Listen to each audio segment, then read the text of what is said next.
Hello everyone and welcome back to Shadow Man Stories. I can picture some of you already in bed, maybe some of you just getting home from work. Wherever you are, whatever time it is, I'm glad you're here. If this helps you relax or sleep, please like and subscribe. It means a lot.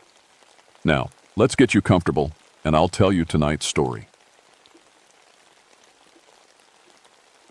My name is Sam Whitaker and I've been a ranger at Great Smoky Mountains National Park for 15 years. Most of that time, I've worked the Cades Cove area in Tennessee. It's a beautiful valley surrounded by mountains, where tourists come to see old cabins and churches from the 1800s. My family has deep roots here. We lived in these mountains for 5 generations before the government bought everyone out in 1934 to make the park. My granddaddy used to tell stories about the old days back when 700 people called this valley home. He always said some folks never really left after the buyout. I thought he meant their spirits were still here, watching over the place they loved. I was wrong about what he meant. It's September 1994, and the mornings have been unusually cold and foggy. The mist hangs in the valley like a thick blanket, making the old homesteads look ghostly. I know every foundation stone and family cemetery in these 11 miles. I lead historical tours, and I've published papers on the families who lived here. The Olivers, the Cables, the Gregorys, I know all their stories. My wife teaches at the local school, and we have 3 young children. They love coming to work with me sometimes, running around the old cabins while I check on things. This place feels safe to us. It's our heritage, our history. That morning, I was driving the loop road in my park truck when I got a call on the radio.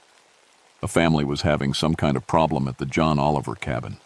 I found them standing by their car looking worried. The parents, Tom and Lisa Martinez from Florida, seemed upset. Their 8-year-old daughter Emma was sitting on the cabin steps, having what looked like a normal conversation. But she was alone. "She's been talking to someone for 20 minutes, Lisa said. "But there's nobody there. She says she's playing with other children." I watched Em, for a moment. She was laughing and responding to questions, turning her head as if listening to replies. It looked perfectly natural, except for the empty space around her. "Kids have good imaginations," I told the parents, "especially in a place like this." But then Emma looked up at me and said, "The Cable children want to know if you're kin to the Whitakers who lived up on Chestnut Flats." My blood went cold. The Cables did live in this area in the 1800s. And my family did have a homestead on Chestnut Flats. But this was not common knowledge. It wasn't in any tourist pamphlet or on any sign. "How do you know about that?" I asked her. Emma smiled. "Rebecca told me. She says her daddy knew your great-great-granddaddy. They used to trade corn and help with barn raisings." This was impossible.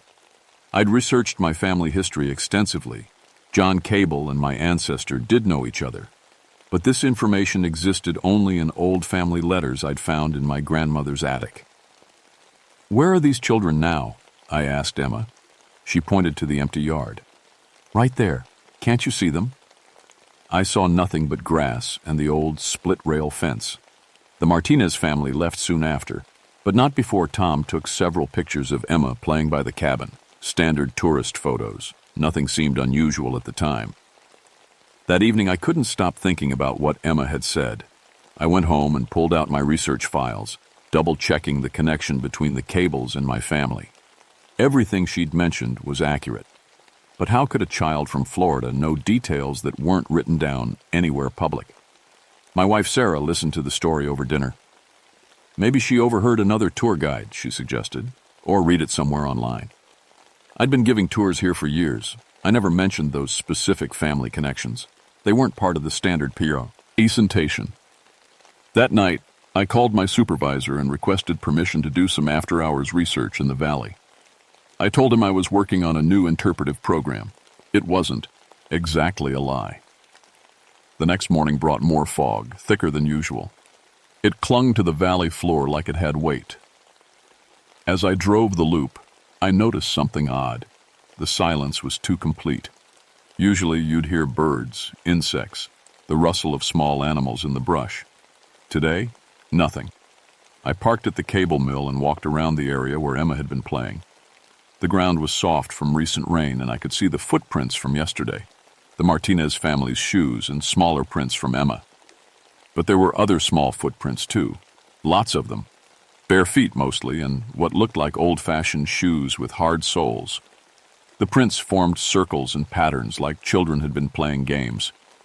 I knelt down for a closer look. These weren't from yesterday. The edges were too sharp, too fresh. Someone had been here after the rain stopped, which was around midnight. The next few days brought more families with similar stories. Children talking to invisible playmates. Kids knowing things about the old families that they shouldn't know. And every family mentioned the same thing. Their children had learned games they'd never seen before.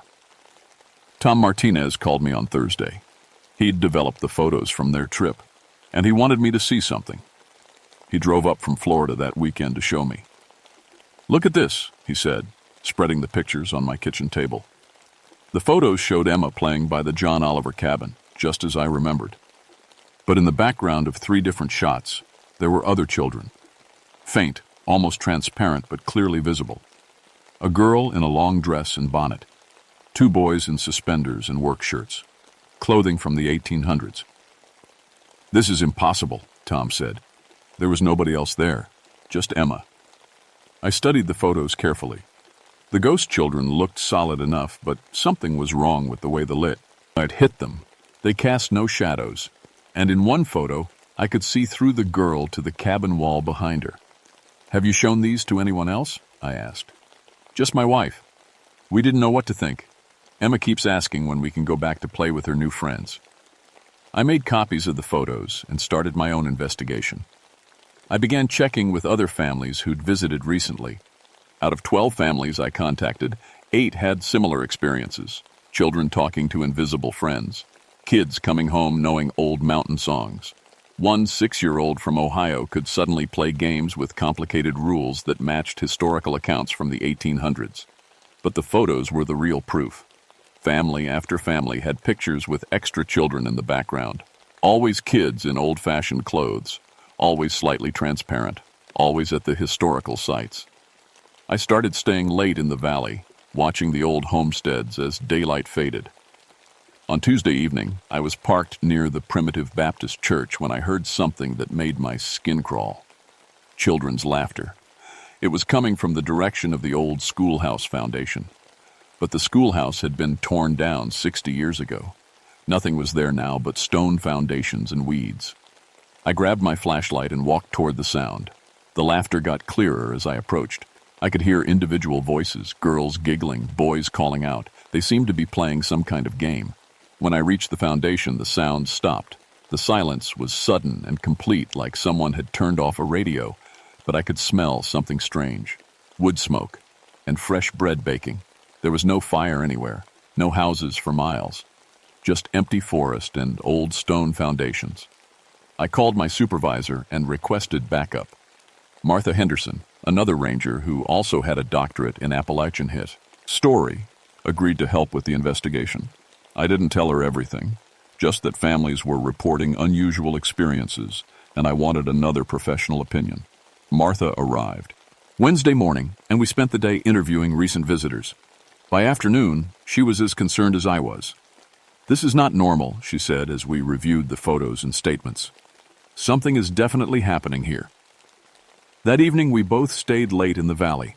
Martha set up near the cable mill with a camera and audio recorder. I positioned myself by the Methodist church. We kept radio contact. At 7:30, just as the sun was setting, Martha's voice crackled through the radio. "Sam, I'm seeing something. There are children playing by the mill." I drove over as fast as I could. When I arrived, Martha was standing frozen by her equipment, staring at the old mill wheel. "They're right there," she whispered. "Can you see them?" At first I saw nothing.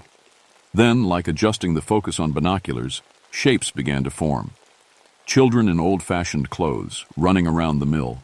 A girl in a blue dress was playing with a hoop and stick. 2 boys were chasing each other around the water wheel.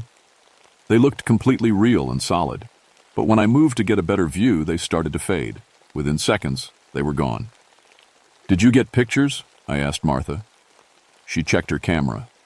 "The photos are all corrupted, just static and strange patterns." But the audio recorder had picked up something. When we played it back, we could hear children's voices clearly. They were singing an old hymn I recognized from my grandmother's church, "In the Sweet By and By." But they were singing it with words I'd never heard before, verses that weren't in any modern hymnal. We found footprints in the mud around the mill, small, bare feet, and old-fashioned shoes. The prints were warm to the touch, even though the night air was cold.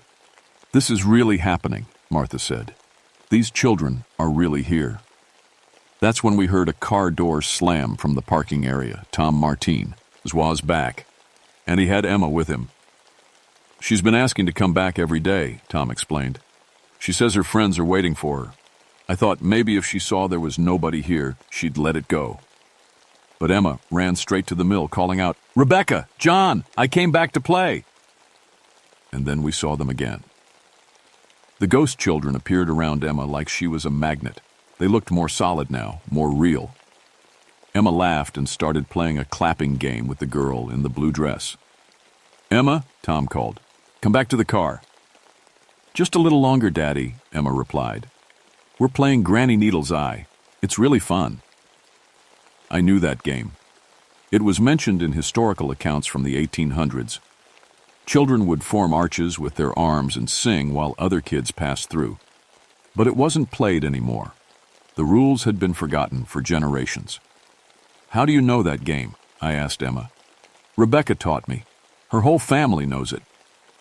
That's when I realized the full horror of what was happening.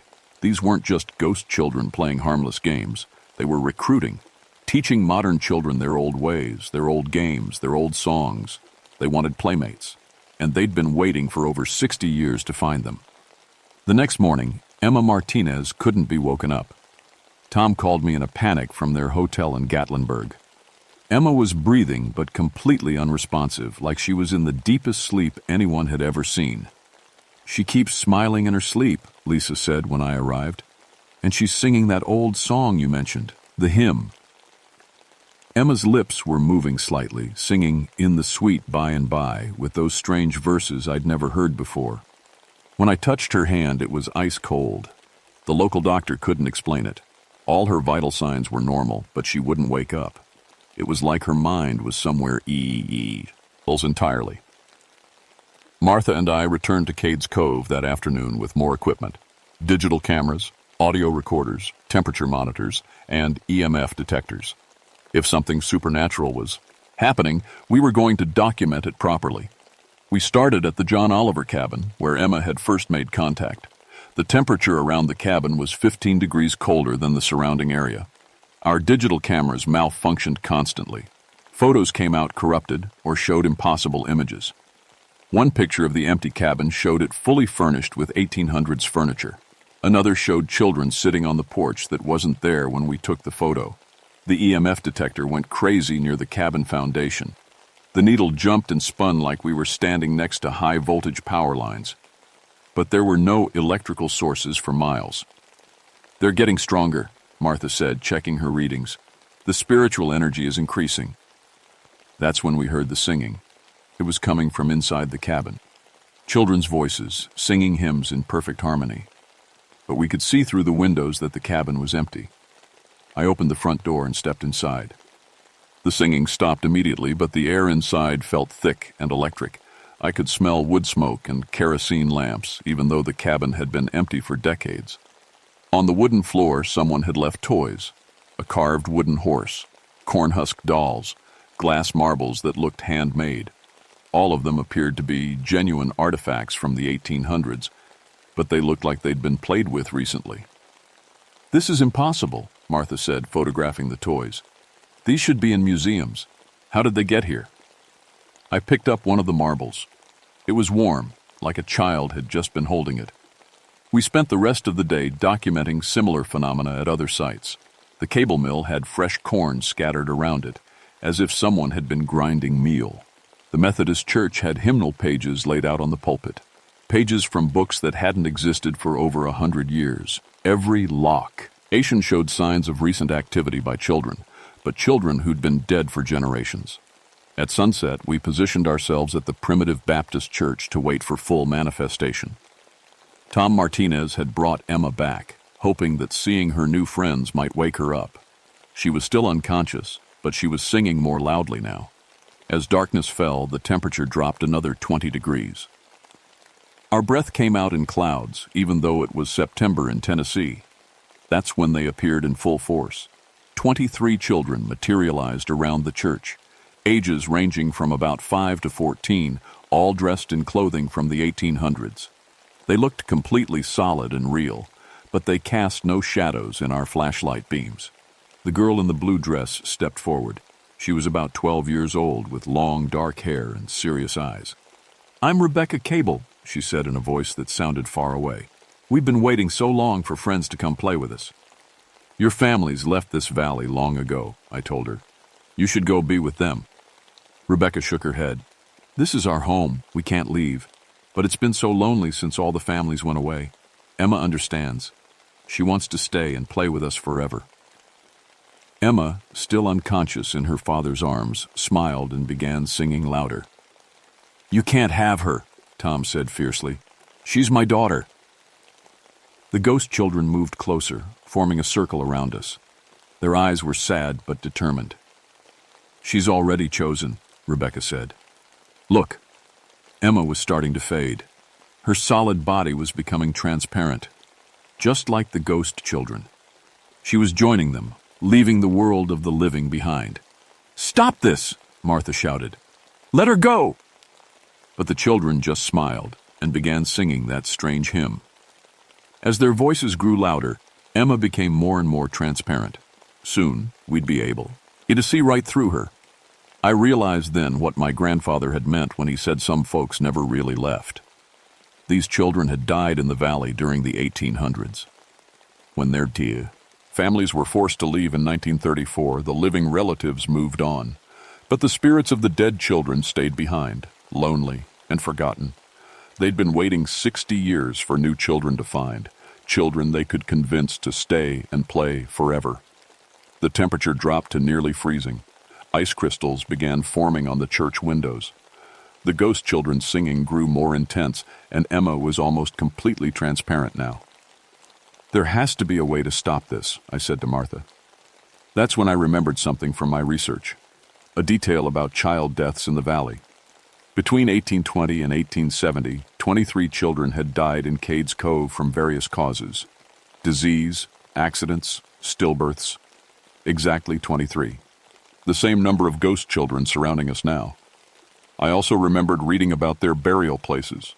Most were buried in the family cemeteries scattered throughout the valley. But the cemeteries were on the other side of Cades Cove Creek. Running water. In mountain folklore, spirits couldn't cross running water. "Martha," I whispered. "The creek. We need to get to the creek." She understood immediately. "Can you carry Emma?" I took the unconscious girl from her father's arms. She was lighter than air, almost floating. We began moving slowly toward the creek, but the ghost children moved with us. "You can't take her away," Rebecca said. "She belongs with us now." The 23 dead children began closing in, their faces growing desperate and angry. The temperature continued dropping. Ice began forming on our clothes and equipment.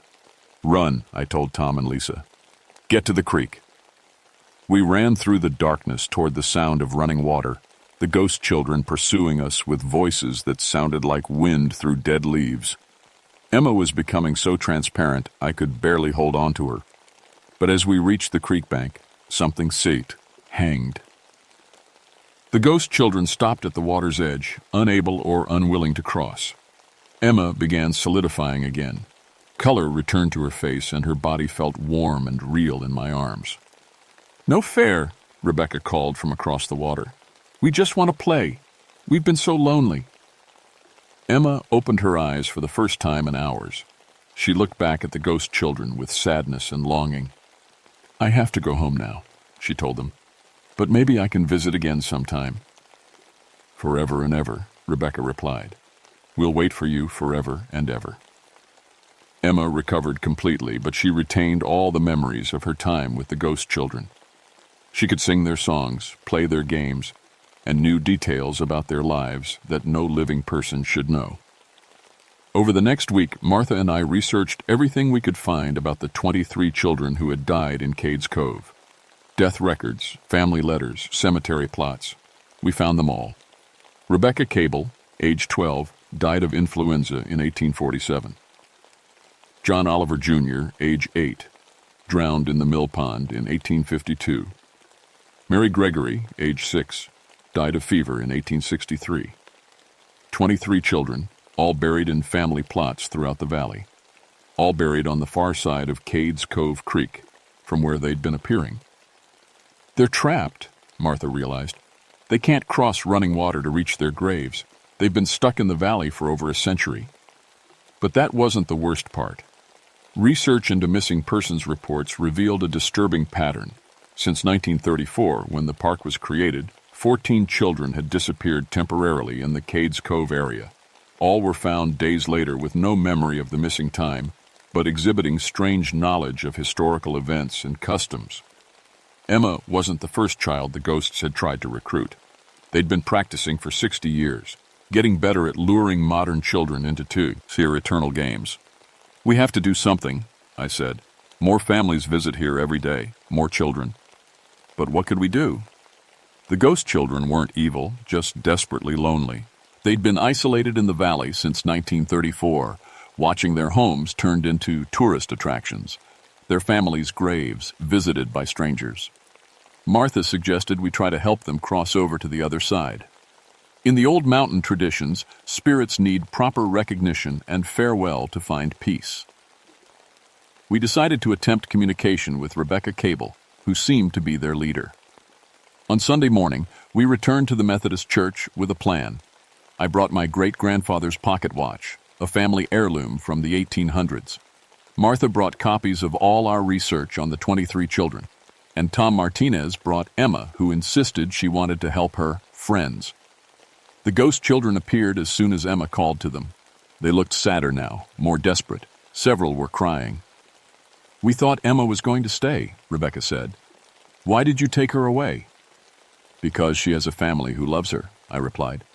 "Just like you had families who loved you." "Our families left us," John Oliver Jr. said bitterly. "They went away and forgot about us." "They didn't forget," I said, showing them my research. "Look." I spread out copies of family letters and cemetery records, letters from parents grieving their lost children, grave markers carefully maintained for decades, family histories that mentioned each child by name. "Your families never forgot you," Martha said gently. "They carried your memory with them when they left the valley. They talked about you, remembered you, honored you." The ghost children gathered around the papers, studying them with wonder. "Mama wrote about me," Mary Gregory whispered, pointing to a letter dated 1863. "She said she missed me every day." "They're all waiting for you on the other side," I said. "Your parents, grandparents, everyone who loved you. They want you to come home." Rebecca looked uncertain. "But this is our home. We've always lived here." "This was your home when you were alive," Emma said, stepping forward. "But now you need to be with your families in heaven. They're missing you." The temperature began to rise. The oppressive cold that always accompanied the ghost children was lifting. "Will you help us?" Rebecca asked me. "Will you help us go home?" I nodded. "What do you need?" "A proper goodbye," she said. "Like when families used to leave the valley. A ceremony." We spent the next hour creating a farewell ritual based on 1800s mountain traditions. The ghost children gathered in a circle around the Methodist church, holding hands. Emma stood with them, serving as a bridge between the living and the dead. They sang "In the Sweet By and By" one last time, with all the verses they remembered from childhood. As they sang, they began to fade, but peacefully this time. Not disappearing, but transforming into light. One by one, the 23 children smiled and waved goodbye. Rebecca was the last to go. "Thank you," she said to Emma. "Thank you for playing with us." "Thank you for teaching me your games," Emma replied. "I'll remember them always." Rebecca Cable faded into golden light and was gone.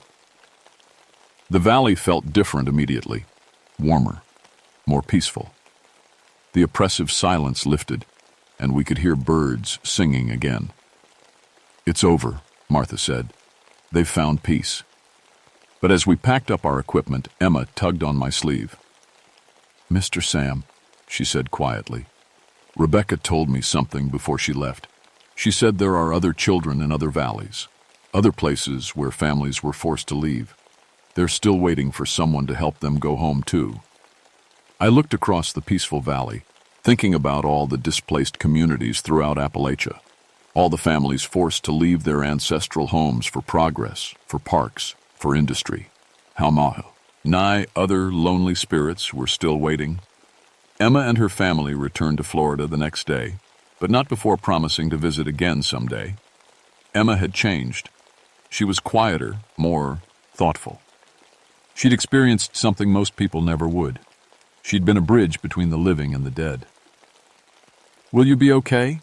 Lisa Martinez asked me before they left. "I think so," I said. "But this experience has changed how I see this place." Martha decided to expand her research into other displaced communities in the Smokies. She wanted to document similar phenomena and help other lost spirits find peace. The Park Service quietly approved her project, though they never acknowledged the supernatural aspects officially. For my part, I found that my work as a ranger had taken on new meaning. I wasn't just protecting natural resources and giving historical tours anymore. I was a guardian of the spiritual heritage of these mountains. I started experiencing what I came to think of as time slips, brief moments when I would see the valley as it was in the 1800s. Smoke rising from cabin chimneys that had been cold for decades, the sound of church bells on Sunday mornings, children's laughter carried on the wind. But it wasn't frightening anymore. It felt like connection to the generations who had called this place home. My own children became fascinated with their family history after hearing about my experiences. They showed an unusual sensitivity to the spiritual presence that still lingered in the valley, though it was peaceful now. Sometimes they would wave at empty fields or say they heard old-time music in the evening breeze. Sarah supported my new role as what she jokingly called the valley's spiritual counselor. Occasionally, tourists would report unusual experiences, and I would listen with understanding and help them process what they'd encountered. The Park Service implemented some quiet protocol changes. Tours now avoided certain areas during sunset hours. Families with young children received subtle guidance about staying together and not in sync. Arranging interactions with invisible friends. A psychologist was added to the staff to help visitors who had particularly intense spiritual encounters. Most importantly, I made sure the stories of the 23 children were properly told. Their names were added to the historical displays. Their graves were marked and maintained.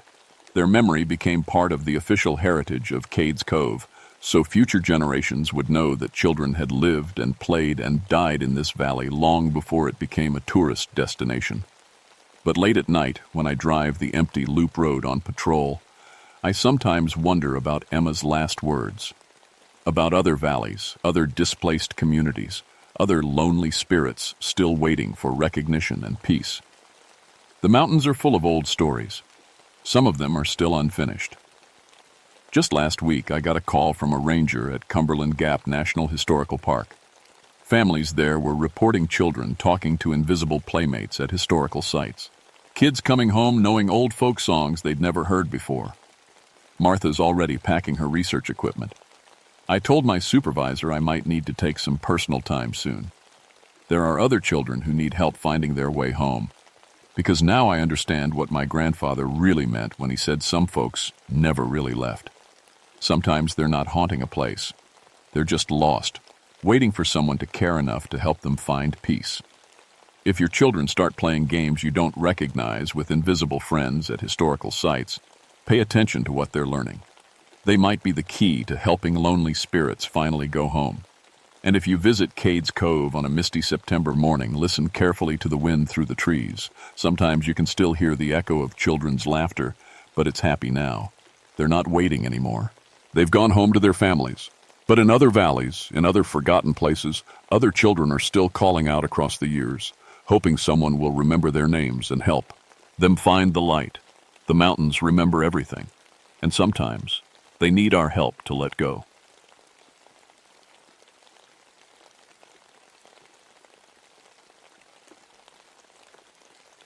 My name is Ezekiel Thornfield, but folks call me Zeke. I've been a ranger in these North Carolina mountains for 18 years now, and I thought I'd seen everything these woods could throw at a man. Bears, wildcats, lost hikers, drug runners hiding in the hollows. None of it fazed me much. My granddaddy used to tell stories about things in the deep places, creatures he called hollow folk. I always figured that was just old mountain talk, the kind of tales people spin when the nights get long and the whiskey flows free. I wish to God I'd listened to him. It was October 1983 when everything changed. The leaves were past their prime, going from gold to gray, and there was a cold snap that had no business being there so early in the season. Fog rolled through the valleys like smoke, thick and wrong somehow. Even the animals seemed spooked, deer avoiding their usual paths, birds flying different routes. But I didn't pay it much mind. After nearly 2 decades ranging these mountains, you learn that nature has her moods. I was born right here in Burnsville, third-generation mountain man. My daddy died in a logging accident when I was 12. That's what they called it anyway. Chainsaw kickback, they said, though nobody could explain why he was found so far from where he'd been cutting, or why his saw was still running when they found him 3 days later. I learned early that these mountains keep their secrets. My Mary Beth and our 2 girls live down in town now. Used to be I'd bring them camping up here, teach the girls to track and fish like my granddaddy taught me. But something's been changing in these woods the past few years. Nothing I could put my finger on, just a feeling. Mary Beth says I've gotten jumpy, and maybe she's right. But when you've walked every trail and know every cave within 100 square miles, you notice when things aren't quite right. The morning Gede, the Pettigrew family, went missing started normal enough. Dr. Richard Pettigrew had called ahead. City fellow from Charlotte wanted to take his wife and 3 kids on what he called a wilderness experience. They were planning to camp in Deep Creek Hollow, up at about 500 feet. It's pretty country with rhododendron thickets and a clear stream, though the Cherokee used to avoid it. Called it the place where spirits weep, according to my granddaddy. I should have paid attention to that. When their rental car was still at the trailhead 2 days past their planned return, the call came in. All their gear was there, coolers full of food, sleeping bags, even the kids' backpacks. It was like they'd just walked into the woods and vanished. In 18 years of search and rescue, I'd never seen anything quite like it. People don't just disappear without a trace, especially not a whole family. I loaded up my pack with the usual gear, rope, first aid kit, flares, emergency radio. My granddaddy's silver cross went around my neck like always, a habit more than faith these days. The cross had been his daddy's too, worn smooth by 3 generations of mountain men. Silver's got power against things that don't belong in our world, Granddaddy used to say. I'd always figured it was just superstition. The hike up to Deep Creek Hollow takes about 3 hours on a good day. The trail winds through dense forest, past waterfalls and rock formations that look like something out of a fairy tale. But that morning, something felt off from the start. The usual sounds weren't there. No bird calls, no squirrels chattering in the trees. Even the wind seemed muted. Just my boots on the trail and my own breathing. About halfway up, I stopped at Widow's Rock, a granite outcrop where you can see for miles. The view always takes your breath away, ridge after ridge rolling toward the horizon like froze. Zen waves. But today, the hollows were full of mist that didn't move with the wind. It just sat there, thick and still, like it was waiting for something. That should have been my first warning. The trail to their planned campsite should have shown fresh footprints, 5 people plus whatever wildlife had passed through. The ground was soft from recent rain, perfect for tracking. But when I got to the spot where they'd planned to camp, there wasn't a single human footprint. Not one. What I found instead made my blood run cold. Bear tracks led from the tree line toward where a campsite should have been. But these weren't right. I've been tracking bears since I was old enough to walk, and these prints started normal enough. 4 paws, claws marks, the right spacing. But about 10 yards in, something impossible happened. The rear paw prints started changing, stretching out until they looked more like human feet. Not a gradual change, but sudden, like whatever made them had shifted mid-stride. I knelt down and studied the prints closer. The human tracks were too long, too narrow, with what looked like claw marks where toes should be, and they were deep. Whatever made them was heavy, much heavier than any person. My radio crackled to life, making me jump. "Zeke, you copy? This is Tommy."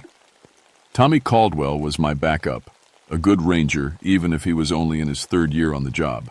I keyed the mic. "Go ahead, Tommy." "Found something weird down at the trailhead. You need to see this. I'm tracking some strange prints up here. What have you got?" Static filled the channel for a moment. Then, "Zeke, there's gear scattered around their car that wasn't here yesterday, fresh gear. And something else. One of the car doors is open, but the keys are still in the ignition." I looked back at the impossible tracks. I'm coming down. But when I turned around, the prints were gone. Not washed away or covered up. Just gone, like they'd never been there at all. The soft mud was smooth and undisturbed. I stood there staring at ground I knew had shown tracks just seconds before, feeling like I was losing my mind. The walk back down felt different too. Longer somehow, though I knew these trails like my own backyard. Trees seemed to shift when I wasn't looking directly at them, and twice I could have sworn I heard voices calling my name from deeper in the woods. But when I stopped to listen, there was only that unnatural silence. Tommy was waiting by the Pettigrew car, his face pale. He was 26, young enough to still get rattled by the strange parts of the job. "Look at this," he said, pointing to the ground around the vehicle. Personal items were scattered in a rough circle: a child's stuffed bear, Dr. Pettigrew's reading glasses, a woman's hiking boot. But they weren't dropped or thrown. They were placed, arranged in a pattern that made my skin crawl even though I couldn't say why. "Kids' stuff is all here," Tommy said, "but look at this." He led me to a camera that had been set up on the car's hood, pointing toward the woods. It was taking pictures automatically, one every 30 seconds. Been running for 2 days. We looked through the digital display. Most of the photos showed the empty trail and forest. But starting around midnight on the first night, things got strange. Pictures of their campsite from impossible angles. Shots taken from inside the tent looking out, from 30 feet up in a tree, from underground looking up. And in the background of several photos, pale shapes that might have been people, if people were 7 feet tall and moved like liquid. "Equipment malfunction," Tommy said, but his voice shook. "Has to be." I wanted to agree with him, but I was thinking about those bear tracks that turned to human feet, about the way they'd vanished when I wasn't looking, about the Cherokee stories my granddaddy used to tell. "We need to get back up there," I said, "with more gear and more people." But as I said it, I noticed something that made my stomach drop. In the last photo on the camera, taken just an hour before we arrived, there was a figure standing at the tree line, tall and pale, watching the cars, watching us. And it was still there when I looked up from the camera display. "Tommy," I whispered, "don't move fast, but we need to get to the truck." "Why? What?" He followed my gaze and went white. "Jesus Christ, Zeke, what is that thing?" The figure stood perfectly still between 2 pine trees maybe 50 yards away. It was shaped like a person but wrong in every detail. Too tall, too thin, joints that seemed to bend in directions that shouldn't be possible. Its skin was pale as morning mist, and I could see dark veins running underneath like cracks in marble. "Just back toward the truck," I said, slow and easy. But as we moved, so did it. Not walking, flowing, like water finding the easiest path. And others were stepping out of the forest now, 5 or 6 of them, forming a loose circle around us. Tommy fumbled for his radio. "Base, this is Caldwell. We need immediate backup at the Deep Creek trailhead." The radio erupted in static and what sounded like laughter. Not quite human laughter, but close enough to make every hair on my arms stand up. Then the nearest figure opened what I thought was its mouth and spoke in Tommy's exact voice. "Base, This is Caldwell. We need immediate backup at the Deep Creek trailhead. It had learned his words perfectly, down to the accent and the fear. That's when we ran. We made it to the truck and roared down the mountain road. But I could see them in the mirrors, pale shapes flowing between the trees, keeping pace with our vehicle like wolves running alongside prey. Tommy was hyperventilating, mumbling prayers under his breath. What the hell were those things, Zeke? I thought about my granddaddy's stories, about hollow folk who lived in the deep places and took people who wandered too far from the light. I don't know, I said, but I was starting to have a terrible suspicion I did know. We drove straight to the ranger station and called for backup. Within 2 hours, we had 6 more rangers and a search and rescue team. Dogs, too. German shepherds trained to track missing persons. But when we got back to Deep Creek Hollow, the dogs wouldn't go past the tree line. They whined and backed away like they'd hit an invisible wall. Never seen anything like it, said Jim Morrison, the dog handler. These animals will track through fire if they have to. Something's got them spooked bad. We went in without the dogs, 6 armed rangers and 4 SAR volunteers. I took point since I knew the terrain best. The trail seemed different now, longer, with switchbacks I didn't remember and stream crossings that shouldn't have been there. My compass spun wildly, unable to find magnetic north, and my GPS unit kept showing our location as position unknown. About 2 miles in, we found their campsite. Or we found a campsite. 3 tents arranged in a perfect triangle, camp chairs positioned around a cold fire ring, gear neatly organized on a tarp. But something was wrong with the scale. Everything was too big. The tent doors were 8 feet high. The camp chairs could have seated giants. And when we looked inside the tents, the sleeping bags were sized for people twice as tall as any human. "This isn't their gear," whispered Sarah Chen, one of the SAR volunteers. "Where are their actual tents?" Tommy found them 5 minutes later, 50 yards deeper into the woods. Normal-sized camping gear, scattered and torn like something had gone through it in a rage. But no blood, no signs of violence. Just empty tents with the sides ripped open from the inside, as if the people had been trying to get out fast. That's when we heard the voices. "Help us! Please, we're lost!" A woman's voice coming from the south. "Over here! We're trapped!" A man's voice from the north. "Daddy, where are you?" A child's voice from the west. The voices came from 3 different directions, all calling for help, all sounding desperate and real. Our group started to split up instinctively. It's what you do when people need help. But something made me grab Tommy's arm. "Wait," I said. "Listen." The voices came again, but this time I heard what had made me uneasy. The woman's voice was calling from the south again. "Help us, please. We're lost." Exact same words, same tone, same inflection, like a recording being played. "Nobody move," I said. "Those aren't the missing people." But it was too late. Jim Morrison and 2 of the SAR volunteers had already headed toward the child's voice. We lost sight of them in the rhododendron thickets.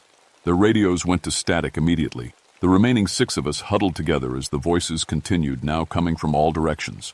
Men, women, children, all calling for help in the exact same phrases, over and over. And slowly, horribly, I started to recognize some of the voices. My own voice calling hello from when I'd first arrived at the hollow.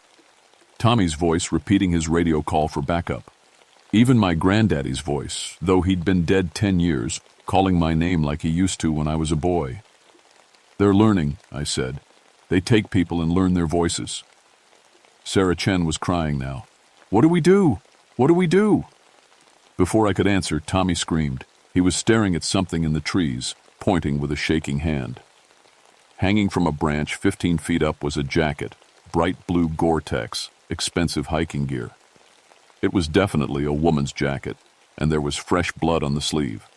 But that branch was too high for anyone to reach, even with a ladder. "How did it get up there?" Tommy whispered. The answer came from below. Dark stains in the pine needles showed where something heavy had been dragged. The drag marks led deeper into the hollow, toward what looked like the mouth of a cave I'd never seen before, though I'd walked this area dozens of times. "We need to get out of here," I said. "Now." But when we turned to head back, down the trail we found something impossible. The campsite we'd just left was there again, but in a different place. Same 3 oversized tents, same giant camp chairs, but now they were blocking our path down the mountain. "We just came from there," Tommy said. "That's impossible." Sarah was backing away from the camp, shaking her head.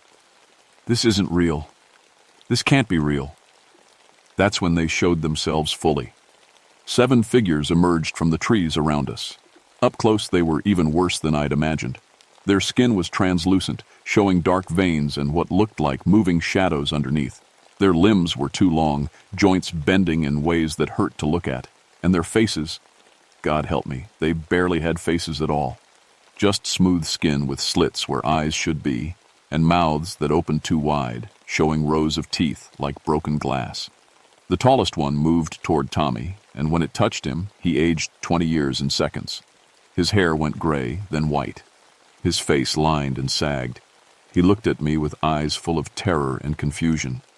"Zeke," he said in an old man's voice, "what's happening to me?" Then he collapsed, dead of old age at 26. The creatures turned toward the rest of us, and I knew we had maybe seconds to live. But as the nearest one reached for me, my granddaddy's silver cross swung out from under my shirt. Where it touched my skin, the metal was burning hot. The creature jerked back like it had been slapped. "The cross!" I shouted to the others. "Silver! Do any of you have silver?" Sarah pulled a silver bracelet from her wrist. 2 of the other rangers had silver wedding rings. It wasn't much, but when we held the metal up, the creatures hesitated. In that moment of hesitation, I grabbed one of our emergency flares and set it off. Bright red light flooded the hollow, and the creatures shrieked, a sound like wind through broken glass. They melted back into the shadows, but I knew they'd be back as soon as the flare died. "The cave," I said. "We go into the cave, maybe we can find the missing people." It was a terrible plan, but it was the only plan we had. Behind us, the creatures were already regrouping, waiting for the light to fade. Ahead of us lay a cave that shouldn't exist, leading into darkness that felt older than the mountains themselves. We had no choice but to go deeper into their domain. The cave entrance was wrong from the first step. The walls were covered in symbols that looked carved but felt burned, like something had marked them with acid or fire. Our flashlight beams bent and curved in the air, creating impossible shadows that moved independently of our movements. The temperature dropped 30 degrees in the span of 10 feet, and our breath came out in white puffs. But it was what we found deeper in that broke something inside me. Personal belongings lined the cave walls like a museum display. Pocket watches from the 1800s, hiking boots from the 1960s, cell phones that looked brand new. Hundreds of items, maybe thousands, stretching back into the darkness. Each one represented a person who'd walked into these mountains and never walked out. "Look at this," Sarah whispered, pointing to a section of wall. Children's toys were arranged in neat rows. Wooden dolls, tin soldiers, Game Boys, even a few modern tablets. All of them perfectly preserved, as if time had stopped the moment their owners disappeared. That's when we heard them. Voices coming from deeper in the cave. Not the mocking echoes from before, but real human voices, weak and frightened. We followed the sound, and what we found in the main chamber made my soul sick. Dr. Richard Pettigrew and his family were there. All 5 of them sitting in wooden chairs arranged in a semicircle. They looked perfectly healthy, unharmed, like they were just resting during a difficult hike. But their eyes were alive and aware and full of a terror so deep it had no bottom. They couldn't move, couldn't speak. They could only watch as we approached, their eyes tracking our movement, pleading silently for help they knew we couldn't give. And they weren't alone. Dozens of other people filled the chamber, all in the same condition. Men in Civil War uniforms, women in Victorian dresses, children in clothing from every decade since people first started disappearing in these mountains. A living museum of the missing, conscious but unable to move or age or die. "Dear God," one of the remaining rangers whispered, How long have they been here? The answer came from the shadows around us. The hollow folk emerged from crevices in the rock I hadn't even noticed, their pale forms seeming to absorb our flashlight beams. There were dozens of them, maybe hundreds. And now I could see what they really were. They weren't supernatural creatures from old stories. They were what people became when the hollow folk kept them too long, stretched and changed and transformed into something that could exist between life and death, feeding on the memories and life force of others. The original hollow folk, the Cherokee spirits Granddaddy had told me about, were long gone. These were their replacements, made from people who'd wandered too far into the deep places. And they wanted to add us to their collection. The tallest one approached me, moving like smoke given form. When it spoke, the voice came from inside my head rather than through my ears. "You will stay," it said. "You will sit with the others and watch time pass. You will remember everything and everyone you've lost, and we will feed on those memories forever." Around us, the other creatures were closing in on Sarah and the remaining rangers. I saw them touch another man, watched him age and crumble to dust in seconds. His life force flowed into the creature like water into a sponge. But they were afraid of the silver. I could see their souls hesitate each time our makeshift weapons caught the light. It gave me an idea, probably a fatal one, but the only chance we had. I pulled my granddaddy's cross from around my neck and held it high. The creatures recoiled, hissing like steam from a kettle. Then I grabbed 3 of our emergency flares from my pack and set them all off at once. The cave filled with brilliant red light, and the creatures screamed. But more importantly, I could see something I'd missed before. A stream running along the back wall of the chamber, flowing silver in the flare light. Running water. Granddaddy had always said running water could break dark spells. I threw the silver cross into the stream. The effect was immediate and devastating. Light erupted from the water like liquid fire, racing along the stream bed and spreading throughout the cave system. Where the silver light touched them, the creatures began to dissolve, their forms breaking apart like smoke in a strong wind. But the light was doing something else too. The preserved people in the chairs began to age rapidly, their bodies catching up with the years they should have lived. Most crumbled to dust within seconds, finally released from their torment. But the Pettigrew family, who'd only been missing a few days, simply slumped forward as life returned to their bodies. "Run!" I shouted to Sarah and the others. "Follow the stream." The water led deeper into the cave system, but I could see natural light ahead, an exit we'd missed on the way in. Behind us, the remaining creatures were massing for one final attack, their forms growing more solid as they fed on rage and desperation. We ran through tunnels of living rock, following silver water that seemed to light our way. The creatures pursued us, but they couldn't cross the stream, couldn't touch the blessed silver light that burned in the water. The exit was a sinkhole that opened to the surface half a mile from where we'd entered. We hauled the semi-conscious Pettigrew family up through roots and rock, back into a world of normal sunlight and proper shadows. As we reached the surface, I looked back once. In the darkness below, pale shapes writhed and screamed, trapped now in their cave system by running silver water and the approach of dawn. The hollow folk couldn't stand direct sunlight.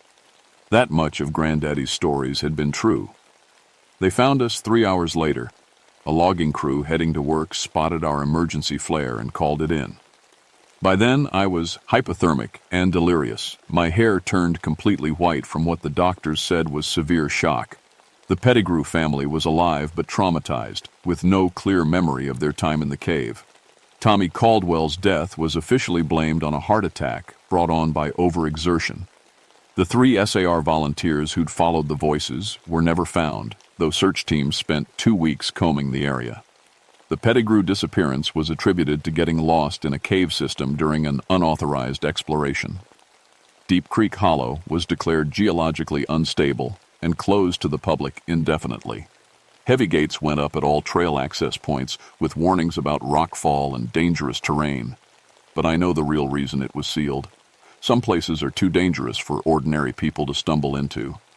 I never went back into the field after that. Couldn't.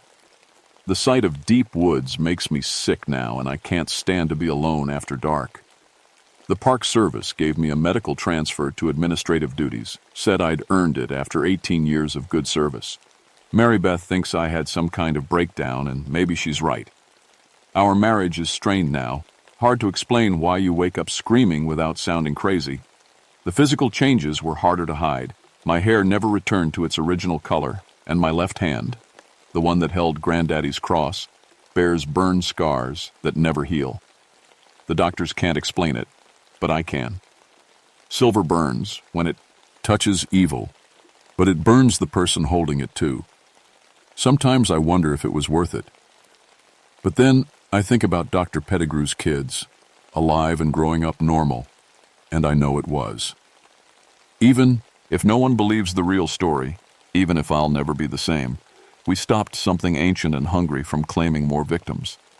The hollow is sealed, but it's not empty. On quiet nights, when the wind is just right, people in the valley report hearing voices calling for help from up in the mountains. The things we left down there are still alive, still waiting. And there are other hollows throughout the Appalachians, other deep places where the Cherokee feared to go. I've started researching missing persons cases throughout the mountain region, looking for patterns. The numbers are disturbing. More people disappear in these mountains than anywhere else in the country, and most are never found. But now I know where they go. They go to places where the water runs wrong and the birds don't sing, where time moves differently and silver burns like fire. They go to the hollow folk, who collect people like museum pieces and feed on their memories until the end of time. So if you're ever hiking in the deep mountains, and you come across a hollow where everything feels wrong, where the shadows exist without objects to cast them and your compass spins wildly, turn around, walk away. Don't investigate the strange sounds or follow the voices calling for help. Some mysteries are better left unsolved. And if you don't believe an old ranger's warnings, that's fine. Just remember to carry something silver with you and stick to trails where the water runs downhill like it should. The hollow folk are patient creatures, and they're always looking for new additions to their collection. They're still down there, waiting in the dark places beneath the mountains. And they remember everyone who got away.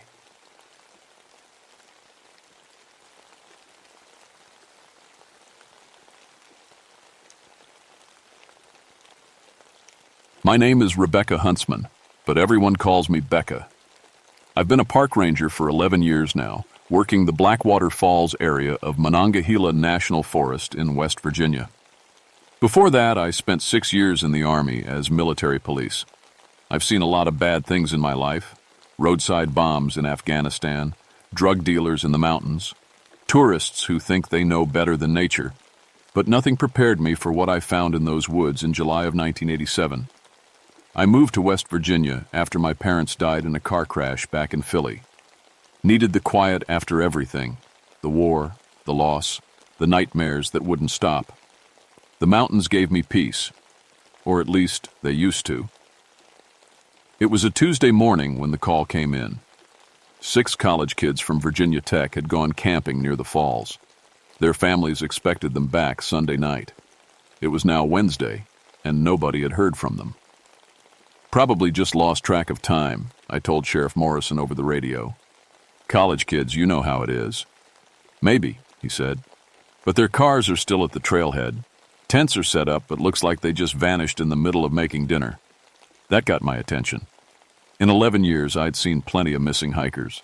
They usually took their gear with them when they wandered off. They didn't just disappear from their campsite. I drove out to Blackwater Canyon that morning. The summer heat was already thick and sticky, making my uniform cling to my back. Storm clouds were building to the west. The Weather Service had issued flash flood warnings for the whole area. The campsite was exactly like Morrison described. 2 tents, perfectly set up, a camp stove with a pot of water still sitting on it, cooler full of food, untouched. 6 backpacks lined up neatly by the fire ring. It looked like they'd all gotten up at the same time and walked away, leaving everything behind. But why would 6 people do that? I walked around the site looking for clues. The ground was soft from recent rain, good for tracks. I found plenty of boot prints from the missing kids, 3 guys, 3 girls based on the sizes. But there was something else. In the mud near the creek, I found a footprint that made me stop and stare. It was huge, at least 20 inches long, shaped like a human foot, but with clear claw marks at the tips of the toes. The stride between prints was nearly 7 feet.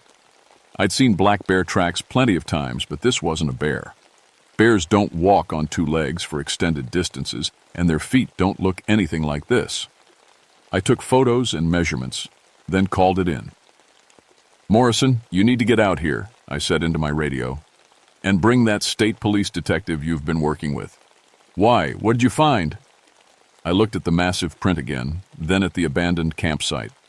Something I've never seen before. Detective Jim Morrison arrived an hour later with the state police. Morrison was a good guy, 20 years on the force, steady and smart. He'd helped me with missing person cases before, but when I showed him the tracks, he just shook his head. "Has to be some kind of hoax," he said. "College kids love pranks." "Hoax with what?" I asked. "Show me how you make a print that deep in solid mud. Show me how you fake claw marks that go a 1/4 inch into the ground." Jim knelt down and studied the print. I could see his certainty wavering. We followed the tracks away from the campsite. They led deeper into the forest, toward the canyon. As we walked, I noticed other things that didn't make sense. Trees snapped off clean about 12 feet from the ground. Not broken by wind, snapped, like someone had grabbed them and twisted. Some of the broken pieces were missing entirely. There was a smell, too, and a thick animal musk that burned my nose and throat. I'd smelled a lot of wild animals in my time, but this was different, stronger, more aware, if that makes sense. "Jesus, what is that stink?" Jim covered his nose with his sleeve. "I don't know," I said, but I was starting to get a bad feeling. We found the first piece of evidence about a 1/4 mile from camp, a red backpack hanging from a tree branch 15 feet up. The straps were shredded, like something with claws had grabbed it and tossed it up there. "How do college kids throw a backpack that high?" Jim asked. "They don't," I said. I climbed up to get it down. Inside was a wallet with Jennifer Walsh's student ID, along with some clothes and toiletries. Everything was there except Jennifer. We kept following the tracks. They led us through thick forest, over fallen logs, across rocky ground where we lost the trail and had to search in circles to find it again. Whatever made those prints moved through the woods like it belonged there, not like the clumsy, noisy way people usually walked through wilderness. My radio crackled with static. I tried to call base camp, but all I got was interference. Strange. My radio worked fine everywhere else in the park. "Mine's dead too," Jim said, checking his handheld. That's when we found the second backpack. This one was torn completely apart, its contents scattered across 50 yards of forest floor. Sleeping bags ripped to shreds, food containers crushed like someone had stepped on them. And on the trees around the scattered gear, dark stains about 8 feet up the trunks. I touched one of the stains. It was sticky. Red-brown. Blood. "We need to call for backup," Jim said. His voice was tight. "With what?" I held up my dead radio. We were 2 miles from the truck in rough country, with storm clouds getting thicker overhead. And somewhere in these woods was something that could throw backpacks 15 feet up into trees. That's when we heard the sound. It started low, almost below hearing, a rumble that seemed to come up from the ground. Then it got louder, turning into a growl that made my teeth hurt. It lasted maybe 10 seconds, then stopped. Jim and I looked at each other. We both knew what we'd heard, but neither of us wanted to say it. The growl came again, from a different direction this time, closer. "We're leaving," I said. "Now." We started back toward the truck, moving fast but trying not to run. Running in the woods is dangerous. You can trip, break an ankle, get lost. But as we walked, I could feel something watching us. The back of my neck prickled like it did in Afghanistan when snipers were around. Halfway back to the truck, we found Jennifer Walsh. She was in a hollow tree about 15 feet off the ground, positioned like she'd been placed there carefully. She was dead, Had been for days, from the smell. But what shocked me wasn't finding her. It was the way she'd died. No wounds, no broken bones. Her face was frozen in absolute terror, mouth open in a silent scream. According to Jim, who'd seen it before, she'd died of fear, literally scared to death. What could frighten someone that badly? As if in answer, the growling came again, much closer this time, close enough that I could hear it wasn't just one voice. There were several of them, and they were surrounding us. We ran then, abandoning any pretense of staying calm. The forest erupted in sound behind us, crashing branches, heavy footsteps, and that terrible growling from multiple directions at once. I've been hunted before. In Afghanistan, Taliban fighters would try to track down patrols like mine. But this was different. These things, whatever they were, moved through the forest like ghosts. I could hear them keeping pace with us, but I never got a clear look at what was making the noise. Jim stumbled and went down hard. I helped him up, and that's when I saw it. Through the trees, about 50 yards away, a shape moved from behind, one trunk to another. It was huge, at least 9 feet tall, covered in dark fur, walking upright like a man, but moving with an animal's fluid grace. For just a second it stopped and looked directly at me. The eyes were the worst part. They weren't animal eyes. They were intelligent, calculating, like it was deciding whether we were worth the effort to catch. Then it was gone, vanished into the forest without a sound. We made it back to the truck and got out of there. Jim didn't say much on the drive back to town, just sat staring out the window. I knew what he was thinking because I was thinking the same thing. What we'd seen wasn't supposed to exist. That night I couldn't sleep. Every time I closed my eyes, I saw those intelligent eyes staring at me through the trees. I got up around 3 in the morning and drove back out to the park entrance.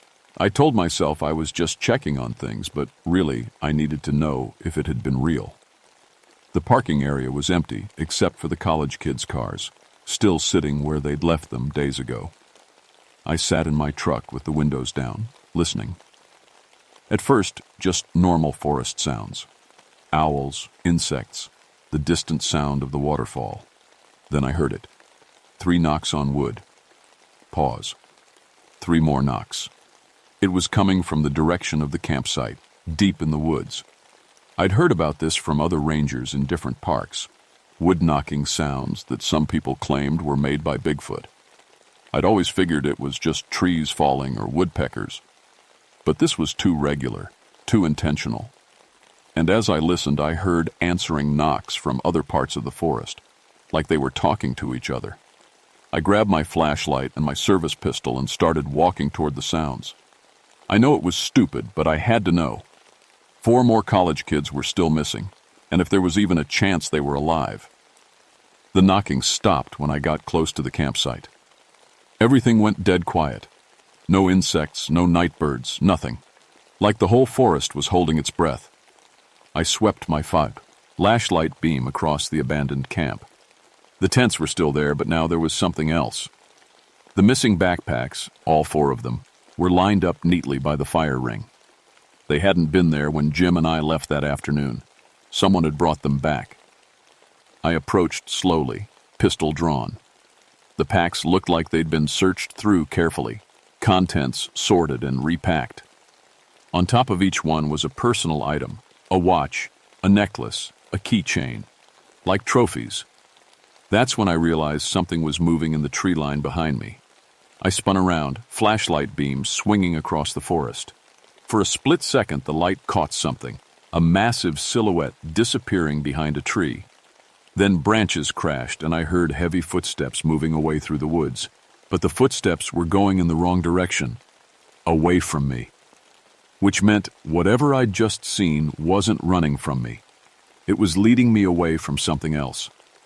I turned back toward the campsite and froze. There were more of them. 2 huge shapes stood at the edge of the clearing just outside my flashlight beam. They didn't move, just stood there watching me, waiting. I backed toward my truck, keeping the light trained on them. They followed, always staying just at the edge of the beam, matching my pace exactly, like they were herding me. When I reached the truck, I jumped in and locked the doors. As I started the engine, my headlights swept across the forest. In that brief moment of illumination, I saw at least 5 of them standing between the trees. Big, dark, human-like shapes that shouldn't exist. I drove away fast, but in my rearview mirror, I could see them moving out into the road behind me, watching me go. The next morning, Jim and I went back with a full search team.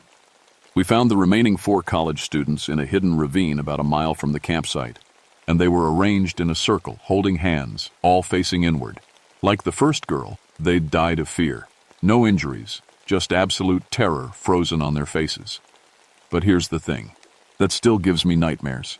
When we found them, they'd only been dead for a few hours, which meant they'd been alive the whole time we were searching. Alive, and waiting in that ravine while something kept them there, too afraid to move, too afraid to scream, slowly dying of fear. The medical examiner said it was impossible. People don't die of fright like that, not really. But Jim and I knew better. We knew what was out there in the woods. The Park Service wanted to close that section of the forest, but the state overruled them. Tourist season was just getting started, and too much money was at stake. Instead, they put up some warning signs about wildlife and increased ranger patrols. I volunteered for every shift. Someone had to keep people safe from what was out there. For 2 weeks, things were quiet. A few hikers reported strange sounds or smells, but no one went missing. I started to hope that maybe the creatures had moved on to some other territory. I should have known better. Jim came with me on a patrol 3 weeks after we found the college kids. We were checking on a family that had camped near the falls. The Hendersons from Ohio, 2 parents and 3 young children. Nice people. The kids were excited about seeing a real waterfall. We found their campsite empty. Not abandoned like the college kids, just empty. The family was gone. But this time they'd taken their belongings with them. Tent, sleeping bags, food, everything. Maybe they just left early, Jim said, but he didn't sound convinced. I found their tracks leading away from the campsite toward the deeper woods. All 5 sets, 2 adults, 3 kids. They were walking in single file, which was odd. Families don't usually walk that way. We followed the trail for about half a mile before I realized what was wrong. The tracks were too perfect, too straight, like the family was sleepwalking or being led. And behind their footprints, barely visible in the soft earth, were the massive prints we'd seen before. "It's hurting them," I said. "What?" "Like cattle. It's driving them somewhere specific." The trail led to a box canyon with steep walls on 3 sides. I knew the area. There was only one way in or out. If something wanted to trap people, this would be the perfect place. Jim and I approached carefully. The family's tracks went into the canyon, but we couldn't see any sign of them from the entrance. "Hello?" I called out. "Henderson family. This is Park Ranger Huntsman. Are you in there?" No answer. But I could smell that thick animal musk again. We moved into the canyon, following a narrow trail between high rock walls. About 100 yards in, we found them.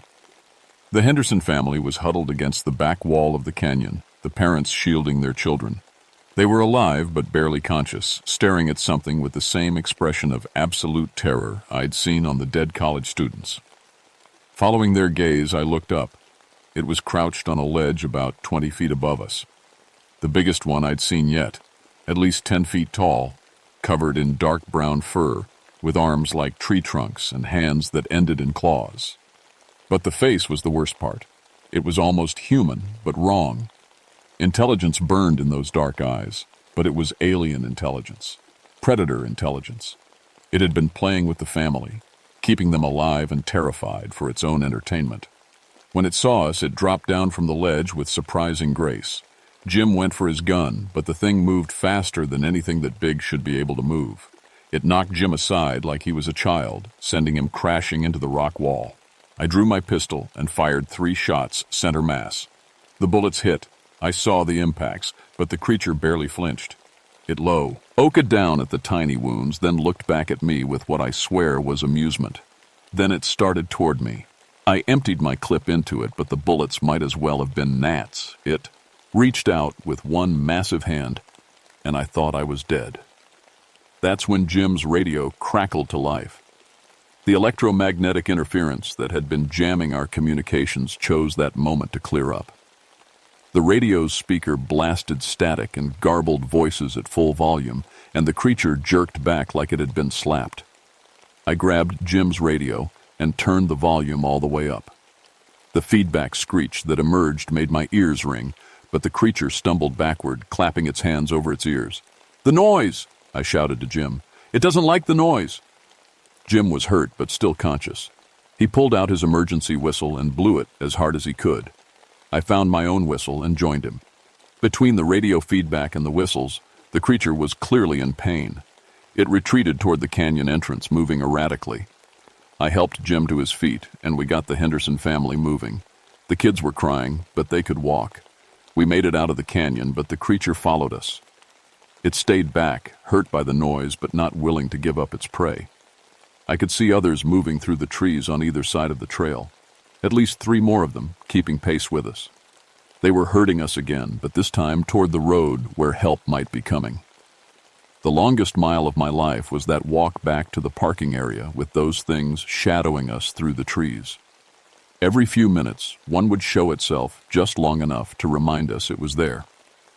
The youngest Henderson child, a little girl maybe 5 years old, kept asking why the big men were following us. Out of the mouths of babes. They were men, in a way, or had been once. We reached the trucks just as backup arrived. 3 more rangers and a sheriff's deputy. The creatures melted back into the forest when they saw the additional people, but I could feel them watching Fee roam the tree line. The Henderson family was evacuated to the hospital for observation. Jim needed stitches where he'd hit the rock wall, and I had to write a report that I knew no one would believe, but I also knew those things were still out there. That was 38 years ago. I'm retired now, living in Charleston, where there are plenty of people and lights and noise. But I still wake up some nights, listening for the sound of wood knocking in the distance. The official report blamed the college students' deaths on a bear attack, despite the lack of any physical evidence. The Henderson family was listed as suffering from exposure and exhaustion. Jim took early retirement and moved to Florida. He sends me Christmas cards, but never mentions what happened in the canyon. The Blackwater Falls area was quietly reclassified as a sensitive ecological zone with restricted access.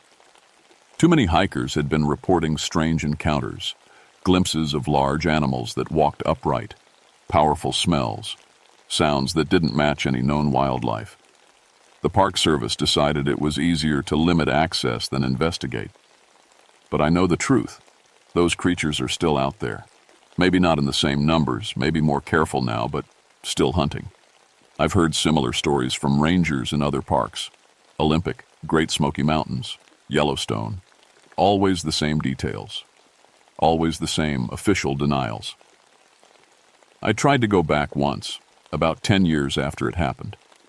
Made it as far as the parking area before I had a full panic attack. My body remembered what my mind tried to forget. I haven't been back since.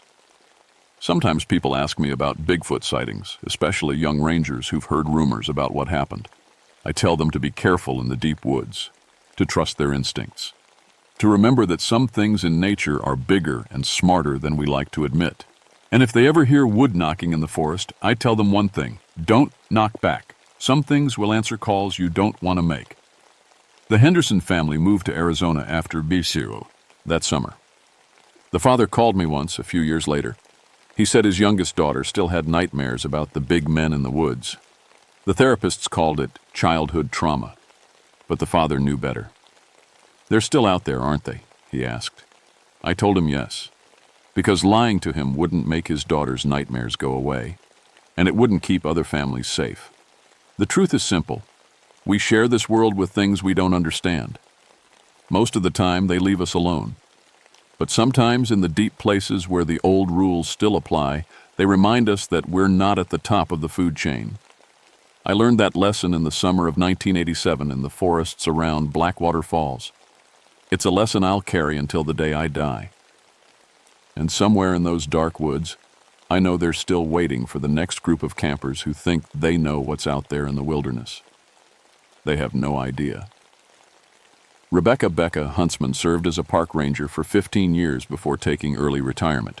She currently lives in Charleston, West Virginia, and volunteers with missing persons organizations. This account was recorded in 2025, nearly 4 decades after the events described. The Blackwater Falls region remains open to the public with seasonal restrictions. Visitors are advised to stay on marked trails and report any unusual wildlife encounters to park authorities immediately.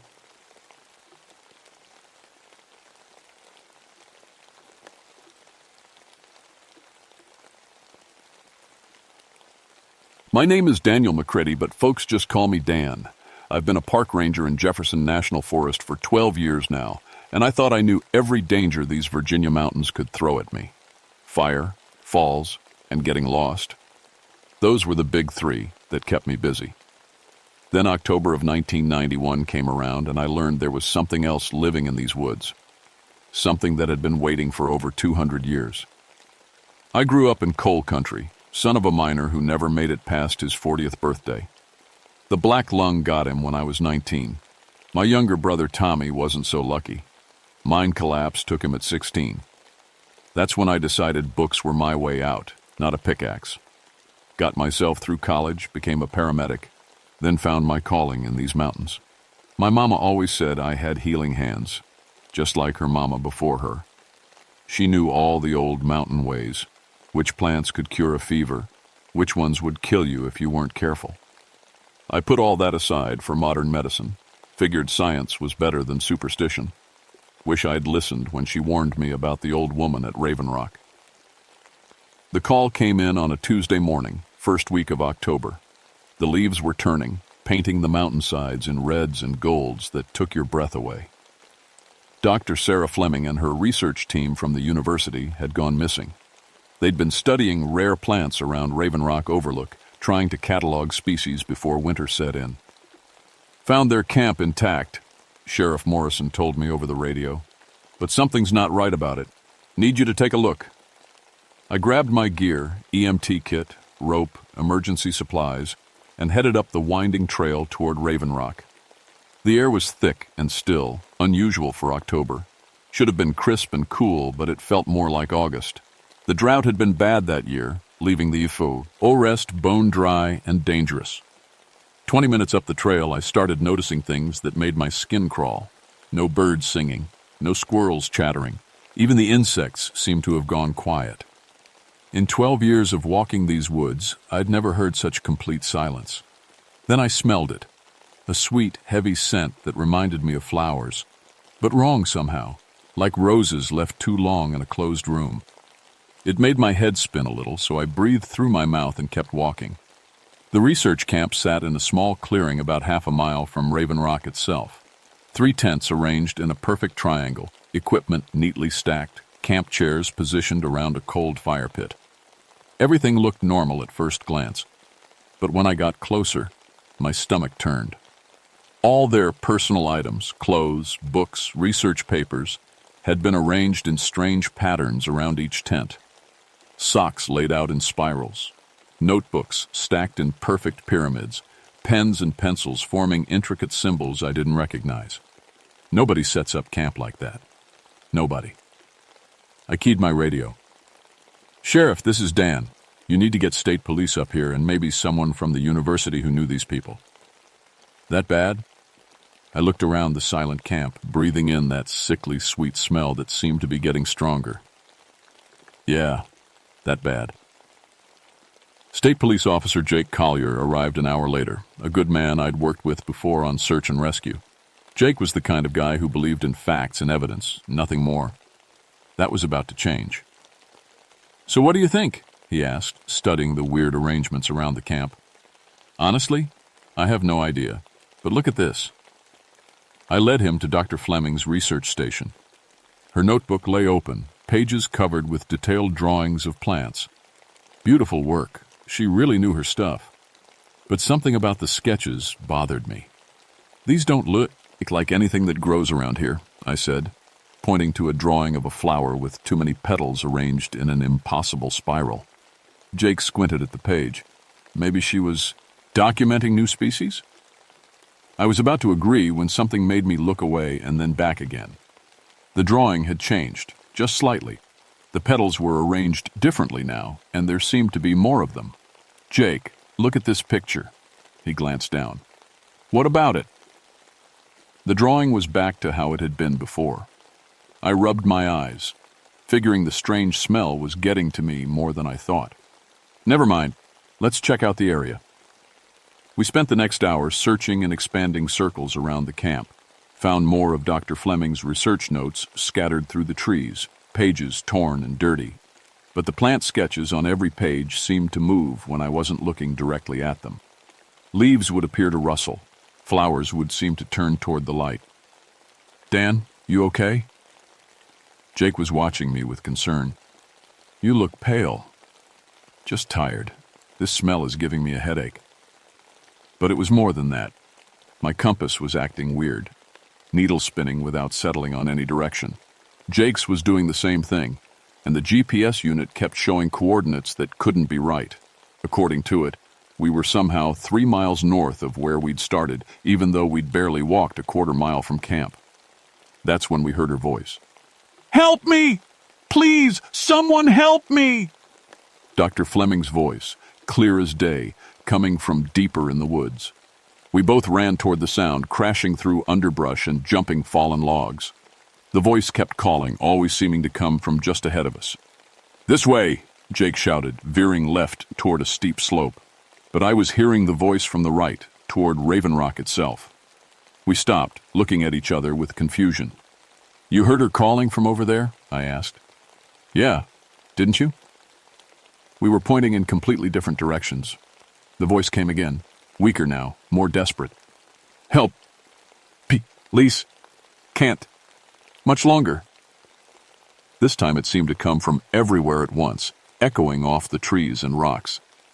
We followed the sound for another 20 minutes, getting deeper into the woods than either of us had ever been. The forest grew darker, the trees closer together, and that sweet, sick smell got stronger with every step. Finally, we found ourselves at the edge of a cliff, looking down into a deep valley I'd never seen before. The voice seemed to be coming from the empty air in front of us. "Dr. Fleming," Jake called out, Where are you?" Silence. Then from right behind us, "Right here." We spun around. Nothing but trees and shadows. My hands were shaking as I reached for my radio. "Base, this is Ranger McCready. We need backup up here, and maybe a helicopter with thermal imaging." "Copy that, Dan. What's your situation?" I looked at Jake, who was staring at his compass. The needle was spinning so fast it was just a blur. "We're not sure yet, but something's very wrong at Raven Rock." The helicopter arrived just before sunset, but the thermal imaging showed nothing unusual. No heat signatures in the valley below the cliff. No signs of the missing research team. The pilot said he'd never seen that particular valley before, even though he'd been flying these mountains for 15 years. "Maybe it's the drought," Jake suggested, but he didn't sound convinced. "Making the terrain look different." I wasn't buying it either. In my 12 years as a ranger, I'd walked every trail, climbed every peak, explored every valley in this section of forest. That deep valley below the cliff simply hadn't existed yesterday. We made camp that night near Raven Rock itself, figuring we'd have a better chance of finding the research team at first light. I should have known better, should have listened to my mama's warnings about this place. She used to tell me stories when I was little about Margaret Blackthorne, the woman they called the Witch of Raven Rock. Back in 1794, during the witch trials that swept through Virginia, Margaret was accused of using dark magic to control people's minds with herbs and potions. But unlike the others who were hanged or burned, Margaret escaped into these mountains. "She's still up there," Mama would whisper, still practicing her dark arts, still looking for people to join her collection. I'd laughed it off as mountain superstition. Now I wasn't so sure. Around midnight, Jake woke me up by grabbing my shoulder. "Dan, you need to see this." He led me to a thick grove of rhododendrons about 50 yards from our tent. Hidden in the center was a perfect circle of stones, each one about 3 feet tall. In the middle sat an old iron cauldron filled with fresh ashes that were still warm to the touch.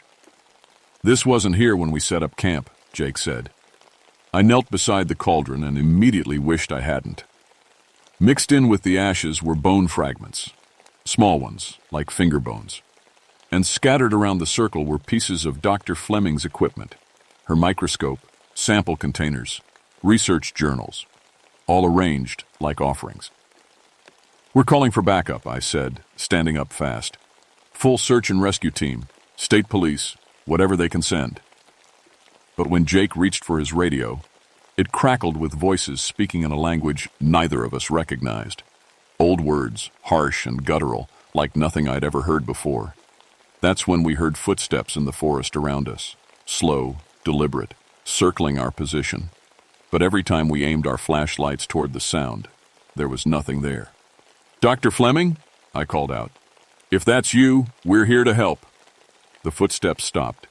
Then, from directly behind me, "I know exactly who you are, Daniel McCready." I spun around so fast I nearly fell.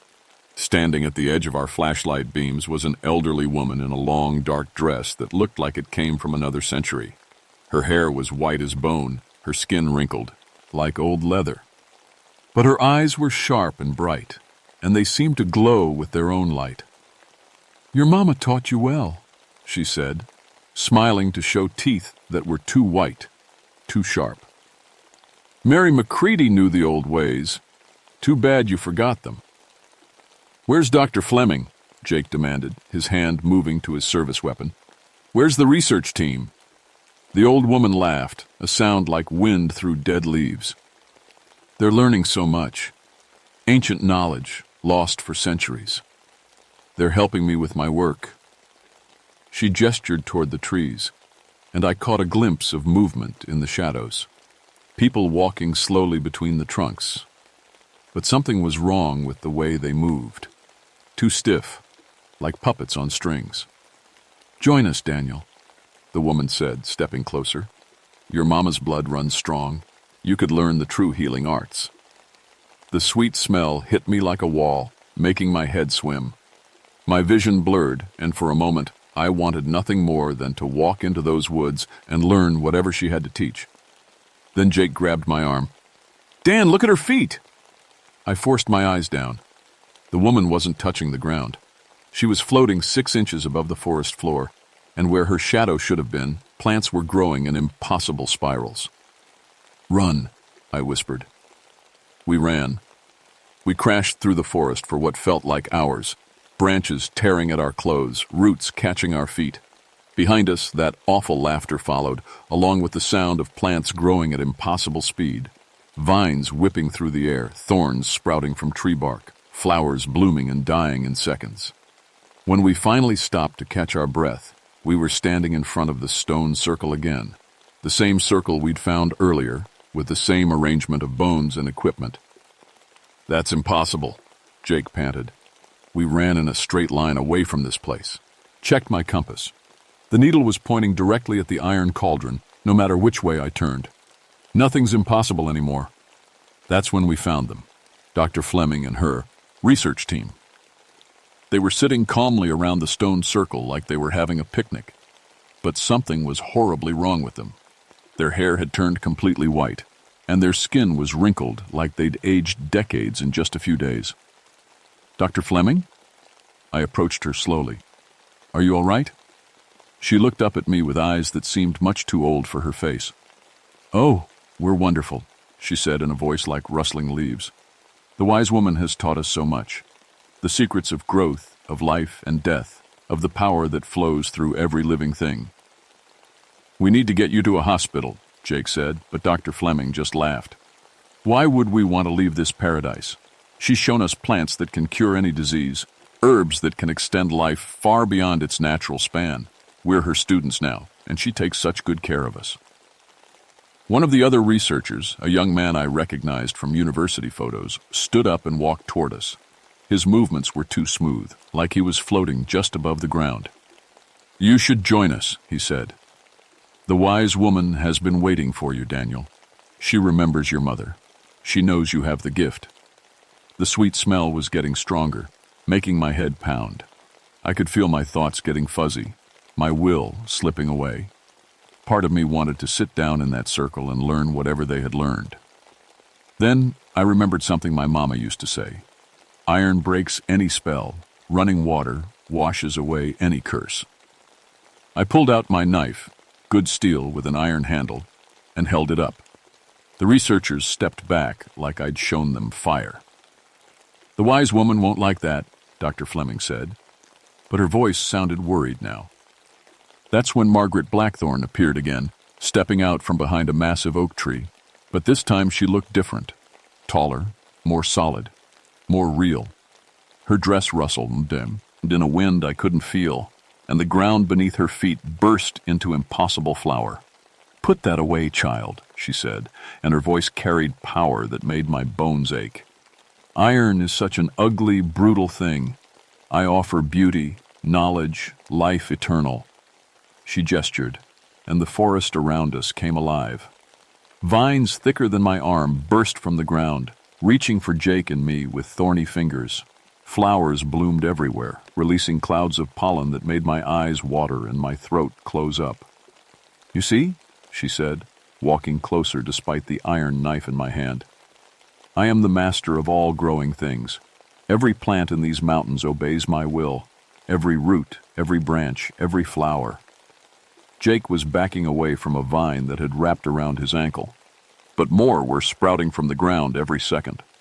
Soon we'd be trapped in a prison of thorns and poison leaves. But then I remembered something else. My firefighting training. Fire was the one thing that could clear even the thickest underbrush. I dropped my pack and pulled out the emergency flare gun.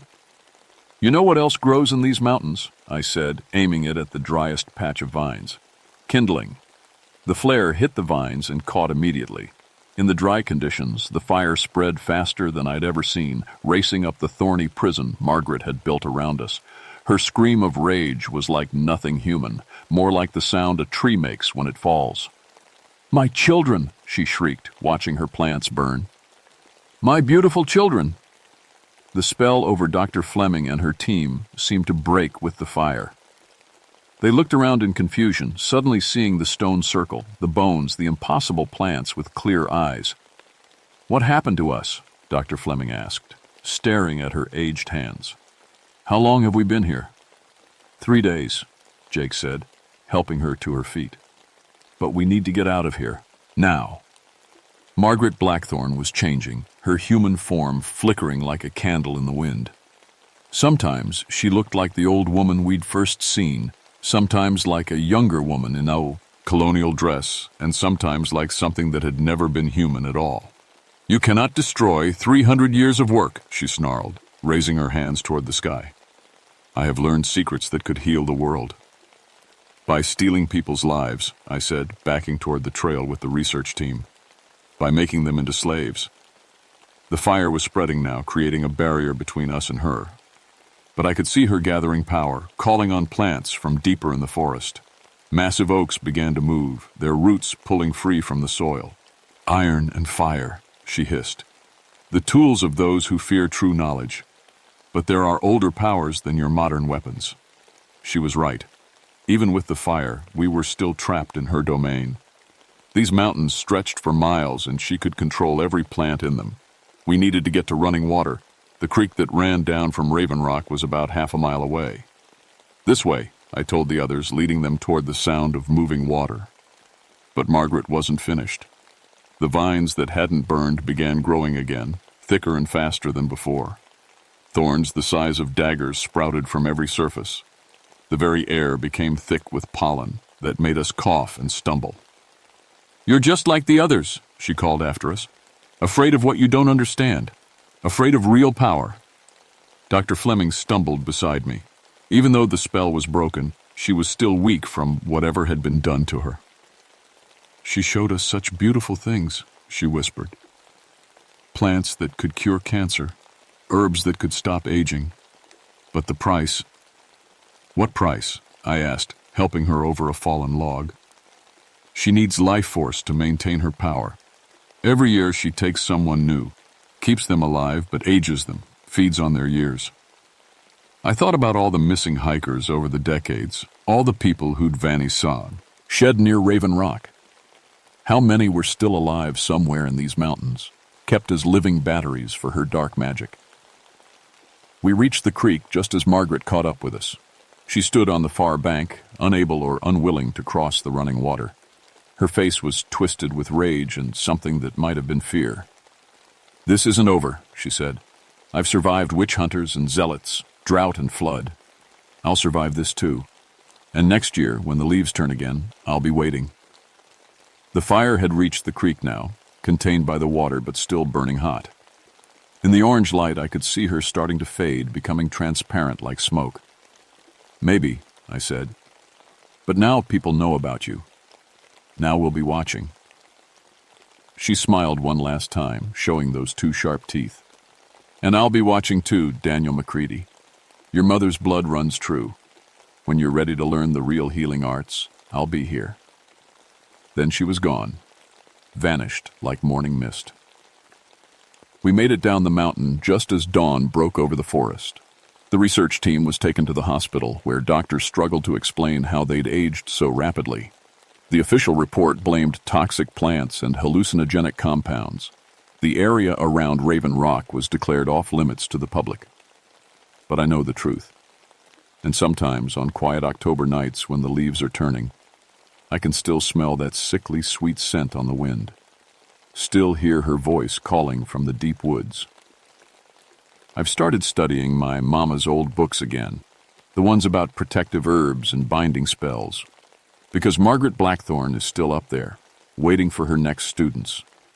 And next time, I plan to be ready. The mountains are beautiful, but they're also dangerous in ways most people never imagine. If you ever find yourself hiking near Raven Rock, and you smell flowers where none should grow, or plants arranged in patterns that don't look natural, turn around and walk away. Some knowledge comes at too high a price.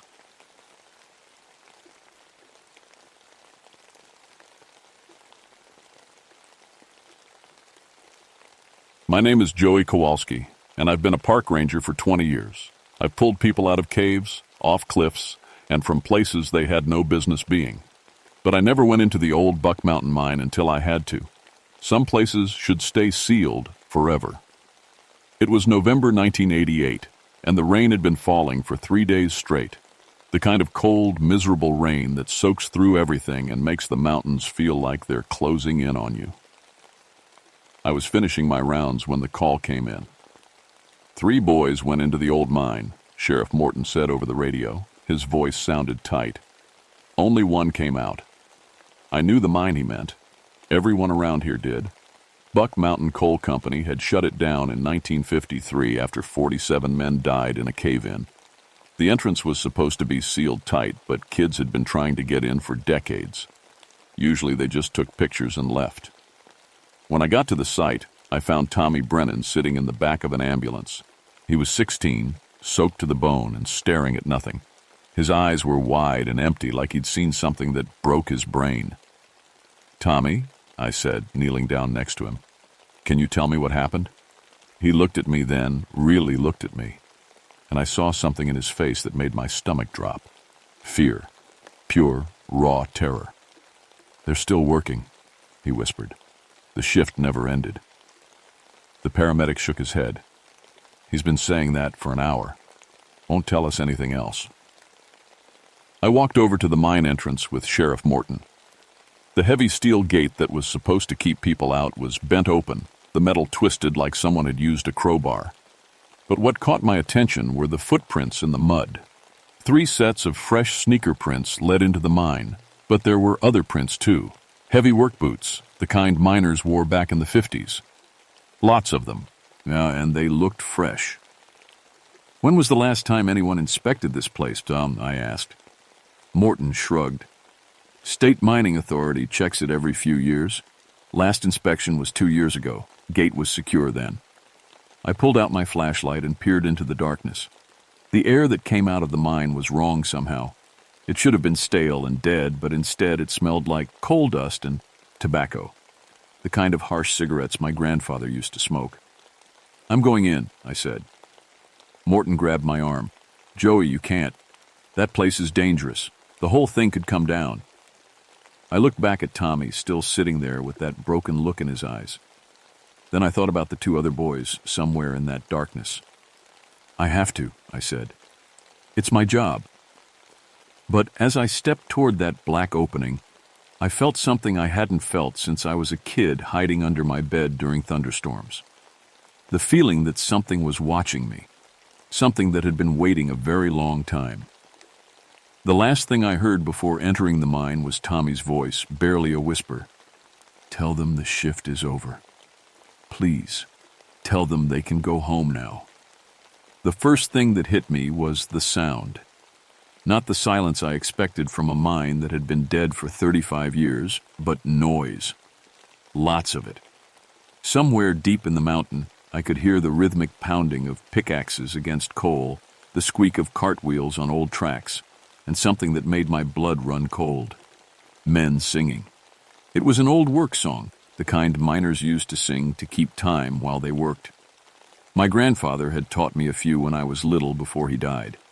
This was one of them, but the voices sounded far away and hollow, like they were coming from the bottom of a well. I checked my equipment. Radio, flashlight, first aid kit, and the gas detector that would warn me if the air turned bad. Everything. Hing was working fine, but as I moved deeper into the mine, the detector started acting strange. The needle jumped around like it couldn't make up its mind. The main tunnel stretched ahead of me, supported by old wooden beams that creaked and groaned. My footsteps echoed off the walls, but underneath that echo, I could hear something else. Other footsteps, keeping pace with mine. I stopped. The footsteps stopped. I started walking again. They started up too. Hello? I called out. My voice bounced back at me, but there was no answer. Just that singing, getting a little louder now. The tunnel split into 3 paths. I chose the middle one and found something that made me stop cold. Fresh mining equipment scattered on the ground. Hard hats, lunch pails, and tools that looked like they'd been used yesterday. But they were old-style gear, the kind from the 50s. I picked up one of the hard hats. It was clean, no dust on it at all, and there was a name painted on the front. Charlie N. The paint looked wet. That's when I heard the voices. Not singing this time, but talking. Casual conversation, like guys on their lunch break. Martha packed me ham again, one voice said. I swear that woman thinks I eat nothing but ham sandwiches. You're lucky you got Martha, another voice replied. My wife can't cook to save her life. They laughed, and the sound echoed through the tunnels. But when I followed the voices, they seemed to move away from me, always just around the next corner, always just out of sight. I found the first boy 20 minutes later. His name was Mike Sullivan, and he was sitting against the tunnel wall wearing an old mining outfit that was way too big for him. His face was streaked with coal dust, and he looked older somehow. Not like a 16-year-old kid, but like a man who'd been working hard for years. Mike, I said, kneeling down next to him. Are you okay? He looked at me with confused eyes. Who's Mike? Name's Sullivan. Been working these tunnels for... How long has it been, Charlie? A voice answered from the darkness ahead. 35 years come Tuesday, Sullivan. Still got half a shift to go. I grabbed Mike's shoulders. Mike, listen to me. You're not a miner. You're 16 years old. Your parents are worried sick about you. For just a moment, his eyes cleared. Joey, is that you? I can't remember how I got here. We were just exploring, and then... His face went blank again. Better get back to work. Charlie doesn't like it when we slack off. He picked up a pickaxe that was way too heavy for him and started walking deeper into the mine. I tried to follow, but the tunnel seemed to stretch on forever. And with each step, I could hear more voices joining in. Men talking about their families, their plans for after work, their dreams of better days, all of them dead for 35 years. I found the second boy, Danny Chen, operating a mining cart like he'd been doing it his whole life. He was loading it with coal that shouldn't have been there, moving with the practiced efficiency of an experienced miner. "Danny," I called out, "we need to get out of here." He looked at me and smiled, but it wasn't his smile. It belonged to someone else, someone older and tired. "Can't leave yet, mister. Shift's not over. We got quotas to meet." The cart was full now, and Danny started pushing it down the tracks. I followed, but the tracks went deeper than they should have. According to the old mine maps, this tunnel had been sealed off after the accident. But here it was, open and busy with the sounds of men at work. That's when I saw them. Just glimpses at first, shadows moving in the light of my flashlight. But as we went deeper, they became clearer. Men in mining clothes, covered in coal dust, working the walls with picks and shovels. They looked solid and real, but when my flashlight hit them directly, they cast no shadows.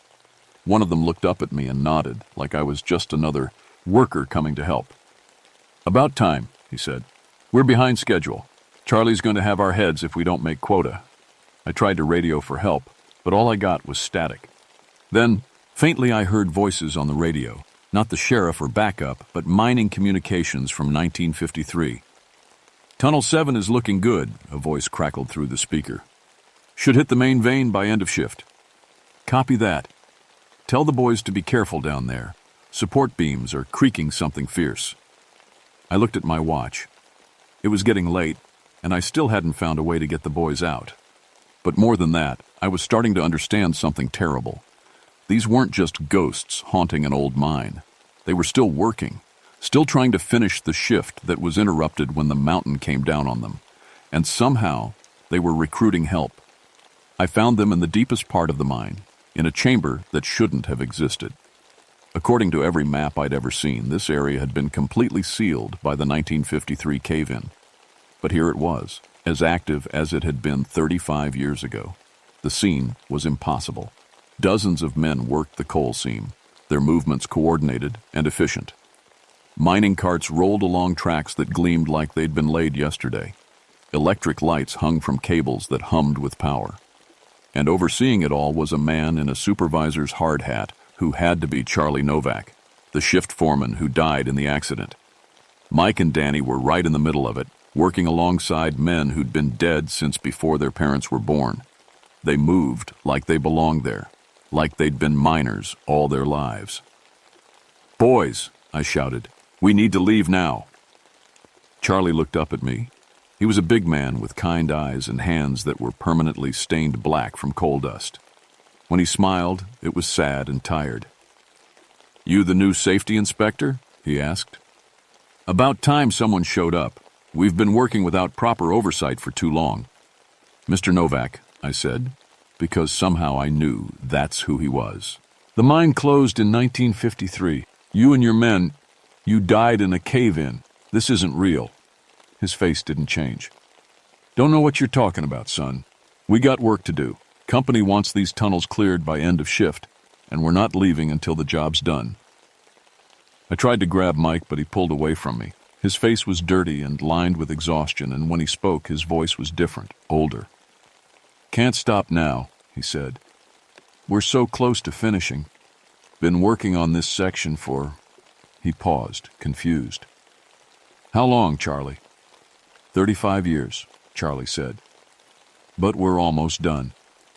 Just need a few more hands to help us out." That's when I noticed something that made my stomach turn. The workers weren't all from 1953. Some were wearing newer clothes, different styles from different decades. I saw a man in 70s-style jeans, another in an 80s jacket. And standing near a support beam was a park ranger uniform I recognized, Bill Morrison. He'd been my predecessor, retired 5 years ago after a heart attack. Except here he was, younger and healthier, working alongside the ghost miners like he'd always been there. "Bill?" I called out. He looked up and waved. "Joey, good to see you, son. Thought you might show up eventually. We could use the help." "Bill, you retired. You live in Florida now. What are you doing here?" He laughed and wiped sweat from his forehead. "Retire? Hell, I just got here. Charlie says we're almost done with this section. Just need to shore up these beams and we can call it a day." But even as he spoke, I could see the confusion in his eyes. The same confusion I'd seen in the boys. Like part of him knew this wasn't right, but couldn't quite grasp why. The miners worked with incredible efficiency, but I started to notice something strange. No matter how much coal they dug, no matter how many carts they filled, the work never seemed to be finished. They were caught in an endless loop trying to complete a shift that could never end. "Mr. Novak," I said, stepping closer to the foreman, "what happens when the work is done?" He stopped what he was doing and looked at me with those tired, kind eyes. "Then we go home," he said simply. "Back to our families. Martha's making pot roast tonight. Been looking forward to it all day." But Martha had been dead for 20 years. I'd read about the accident, studied the records.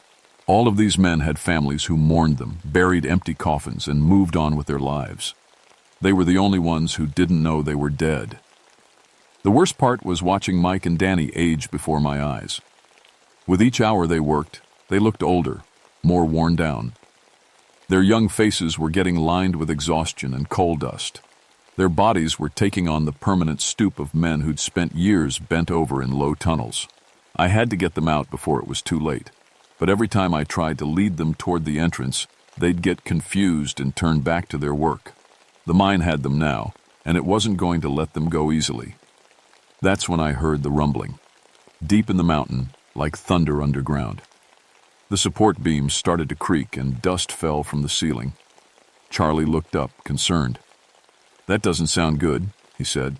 "Better check the supports in Tunnel 7. But I knew what that sound was. I'd heard it in the historical accounts, read about it in the accident reports. It was the sound the miners heard right before the mountain came down on them, the same sound that had killed them 35 years ago. And it was happening again. "Everyone needs to evacuate," I shouted. "The mine's not stable." But the miners just kept working. They'd heard that rumbling before on November 15th, 1953. They'd ignored it then because they had quotas to meet, families to feed, and bills to pay. And they were ignoring it now for the same reasons. The only difference was this time they were taking living people down with them. The rumbling got worse and pieces of the ceiling started to fall. But the miners kept working like nothing was happening. Charlie was shouting orders, trying to shore up the tunnels, but I could see the futility of it. This was how it had happened before, and this was how it would happen again, unless I could break the cycle. "Mr. Novak," I called out over the noise, "you need to evacuate your men." He looked at me like I was crazy. "Can't leave now, son. We're almost done. Company's counting on us." That's when it hit me. These men were trapped not just by the mountain, but by their dedication to the work. They died trying to finish their shift, and now they couldn't rest until it was complete. But the work would never be complete because dead men can't finish what living men started.